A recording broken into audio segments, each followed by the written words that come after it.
من شهرزاد طاعتی، کتاب شاز کوچولو، نویسنده آنتوان اگزوپری، مترجم محمد قاضی، ناشر انتشارات امیرکبیر رو برای شما عزیزان میخوانم. شاز کوچولو پرسید و از کی مساعد خواهد شد؟ پادشاه که اول به تقویم قطوری مراجعه کرد گفت امشب در حدود ساعت 7:40 آن وقت خواهید دید که فرمان من چگونه اجرا می شود. شاز کوچولو خمیازه کشید. متاسف بود که غروب خورشیدش را ندیده. از این گذشته قدری هم کسل شده بود. این بود که به پادشاه گفت من دیگر کاری در اینجا ندارم. میخواهم بروم. پادشاه که از یافتن یک رعیت آن همه مغرور شده بود در جواب گفت نرو من تو رو وزیر خواهم کرد. وزیر چه؟ وزیر دادگستری. ولی در اینجا کسی نیست که محاکمه شود. پادشاه گفت از کجا معلوم؟ من که هنوز به دور کشور خود نگشتم. من خیلی پیر شدم. جای نگاهداری کالسکه ندارم و پیاده روی هم مرا خسته می کند. شاز کوچولو که خم شده بود تا باز نظری با آن سوی سیاره بیاندازد گفت من خوب نگاه کردم. آن طرف هم کسی پیدا نمی شود. پادشاه در جواب گفت پس تو خودت را محاکمه خواهی کرد. این دشوارترین کار است. محاکمه خود از محاکمه دیگران مشکل تر است. تو اگر توانستی درباره خود درست قضاوت کنی قاضی واقعی هستی. شاز کوچولو گفت من هر کجا باشم می توانم درباره خود قضاوت کنم. دیگر چه نیاز به این که در اینجا ساکن شوم؟ پادشاه گفت من گمان می کنم در گوشه از سیاره من موش پیری هست. من شبها صدایش را می شنوم. تو می توانی آن موش پیر را محاکمه کنی. هر چند وقت یک بار محکوم به اعدامش کن. به این ترتیب زندگی او بستگی به عدالت تو خواهد داشت. ولی تو باید هر بار او را ببخشی تا دستش ندهی. یکی که بیشتر نیست. شاز کوچولو جواب داد من دوست ندارم کسی را به اعدام محکوم کنم. دیگر مثل این که باید بروم. پادشاه گفت نه. ولی شاز کوچولو که ساز سفر دیده بود دیگر نخواست مزاحم سلطان پیر شود و گفت اگر اعلی حضرت بخواهند که فرمانشان بیچون و چرا اجرا شود بهتر آن که فرمان عاقلانه‌ای صادر کنند. مثلا به من بفرمایند که 1 دقیقه نشده از اینجا بروم. فکر میکنم که وضع هم مساعد باشد. چون پادشاه جوابی نداد شاز کوچولو ابتدا 2 دل ماند. سپس آهی کشید و به راه افتاد. آن وقت پادشاه دست پاچه شد و داد زد من تو را سفیر خود میکنم و لحنی بسیار مقتدرانه داشت. شاز کوچولو که در راه با خود گفت این آدم بزرگ‌ها چه عجیبند. در سیاره دوم خودپسندی منزل داشت. خودپسند همین که شاز کوچولو را دید از دور فریاد برآورد به به این هم ستایشگری که به دیدن من می آید. چون برای خودپسندان مردم دیگر همه ستایشگرند. شاز کوچولو گفت سلام آقا شما چه کلاه عجیبی دارید. خودپسند در جواب گفت این کلاه برای سلام دادن است. سلام دادن به کسانی که برای من دست میزنند. بدبختانه هیچ وقت کسی از اینجا عبور نمی کند. شاز کوچولو که نفهمید گفت بله. خودپسند به او توصیه کرد که دست بزن. شاز کوچولو دست زد. خودپسند با فروتنی کلاه از سر برداشت و سلام داد. شاز کوچولو در دل با خود گفت این دیدار از دیدار پادشاه جالب تر است و دوباره شروع به دست دادن کرد. خودپسند نیز با بلند کردن کلاه خود سلام دادن را از سر گرفت. پس از 5 دقیقه تمرین شاز کوچولو از یک نواختی بازی خسته شد و پرسید چه باید کرد که کلاه از سرت بیفتد؟ ولی خودپسند حرف او را نشنید. خودپسندان به جز وصف خود هرگز چیزی نمیشنوند. آخر از شازده کوچولو پرسید: راستی من به نظر تو خیلی تعریف دارم؟ شازده کوچولو پرسید: تعریف یعنی چه؟ خودپسند گفت: تعریف یعنی تو بپذیری که من زیباترین، خوشبوشترین، پولدارترین و باهوشترین ساکن این سیاره هستم. ولی تو که در این سیاره تنها هستی. باشد، به هر حال تو دلخوشم کن و از من تعریف کن. شازده کوچولو کمی شانه بالا انداخت و گفت: من از تو تعریف میکنم، ولی این به چه درد تو میخورد؟ و شازده کوچولو از آنجا رفت. در بین راه با خود گفت: راستی که این آدم بزرگها خیلی عجیبن. در سیاره بعدی میخاره‌ای مسکن داشت. این دیدار بسیار کوتاه بود، ولی شازده کوچولو را در اندوهی بزرگ فرو برد. او که میخاره را ساکت و خاموش در پشت تعداد زیادی بطری خالی و تعداد زیادی بطری پر دید، پرسید: تو اینجا چه میکنی؟ میخاره گرفته و غمگین جواب داد: می نوشم. شازده کوچولو از او پرسید: چرا می نوشی؟ میخاره جواب داد: برای فراموش کردن.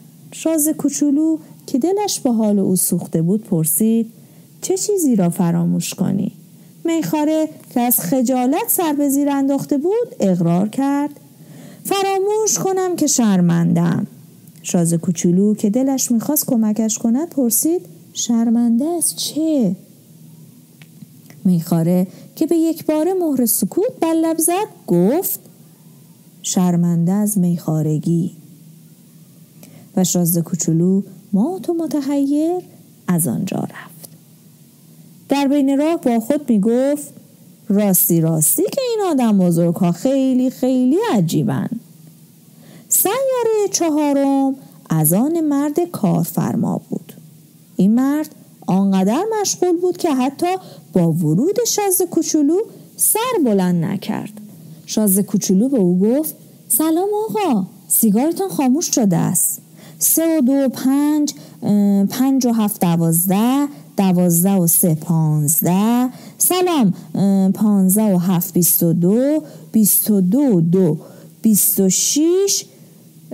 وقت ندارم سیگارم را دوباره روشن کنم.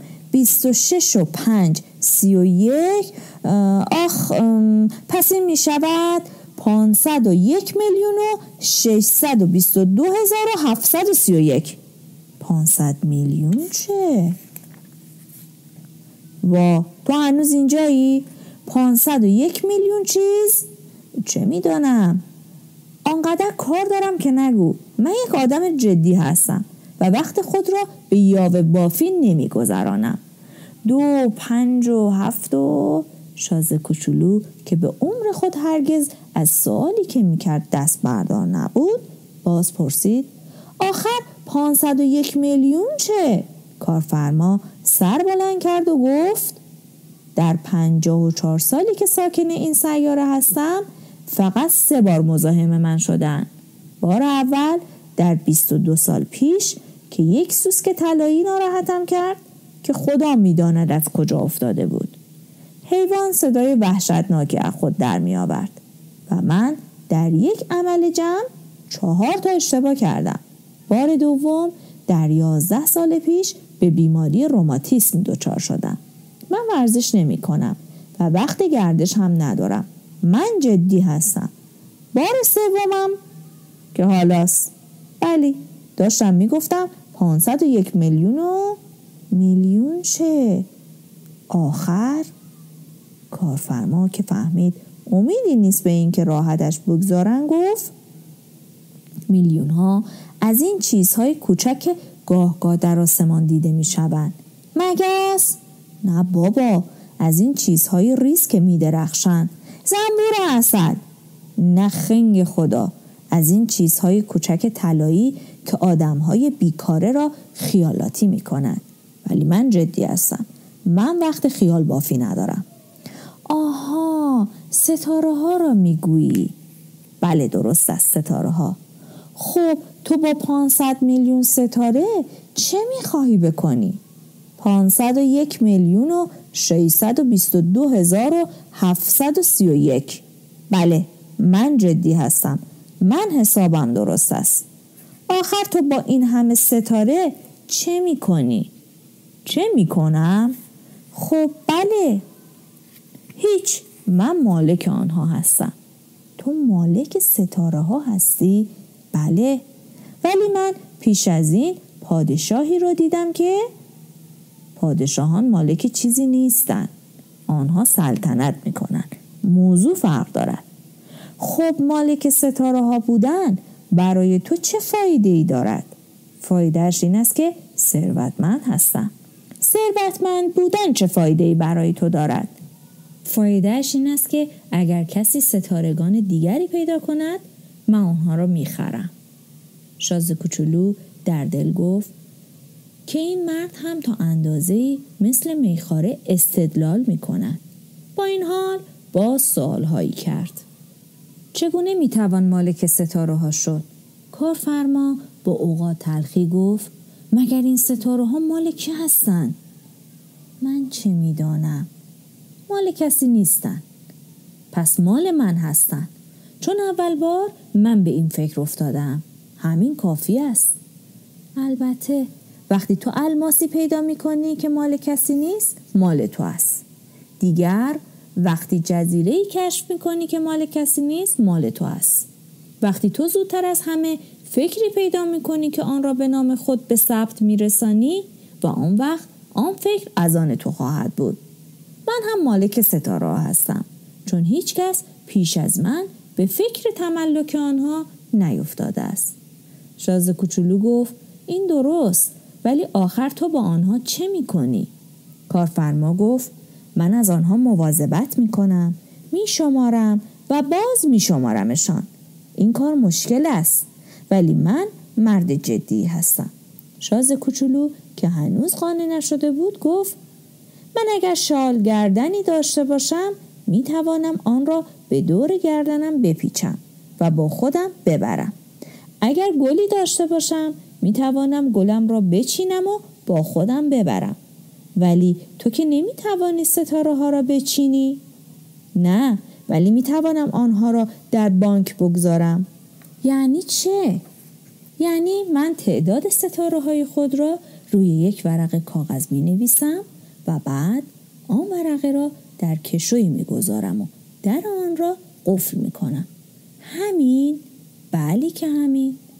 شاز کوچولو فکر کرد که این کار بامزه است. شاعرانه هم هست، ولی خیلی جدی نیست. تعبیری که شاز کوچولو از چیزهای جدی می کرد با تعبیر آدم بزرگها خیلی فرق داشت. باز گفت من گلی دارم که هر روز صبح آبش می دهم. 3 آتشفشان دارم که هر هفته پاکشان می کنم. حتی آتشفشان خاموشم را هم پاک می کنم. آدم چه می داند؟ این کار هم برای آتشفشانهای من و هم برای گلم فایده دارد که من صاحب آنها باشم. اما تو که برای ستاره ها فایده نداری. کارفرما دهان باز کرد که چیزی بگوید، ولی جوابی نداشت و شاز کوچولو از آنجا رفت. در بین راه با خود می گفت به راستی که این آدم بزرگ ها خیلی خیلی عجیبند. پایان قسمت